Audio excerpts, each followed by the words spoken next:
সহিহ বুখারী হাদিস নম্বর 3257, সাহাল বিন সাদ রাদিয়াল্লাহু আনহু তিনি বর্ণনা করছেন, রাসূলুল্লাহ সাল্লাল্লাহু আলাইহি ওয়াসাল্লাম তিনি বলেছেন, ফিল জান্নাহ সামানিয়াতু আবওয়াব, জান্নাতের 8টি দরজা রয়েছে। মিনহা বাবুল ইউসাম্মা রায়্যান, তার মধ্যে একটি দরজার নাম হলো রায়্যান নামক দরজা।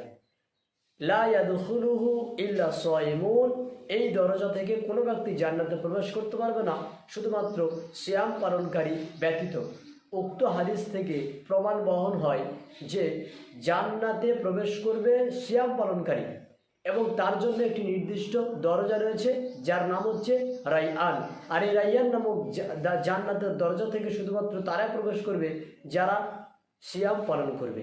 কাজেই সিয়াম পালনকারীর জন্য জান্নাত রয়েছে, এটা অবশ্যই প্রমাণিত। এবং সাথে সাথে শুধু জান্নাত নয়, তার নির্দিষ্ট একটি দরজাও উল্লেখ করা হয়েছে হাদিসের মধ্যে, যা সহিহ বুখারীতে উল্লেখ করা হয়েছে।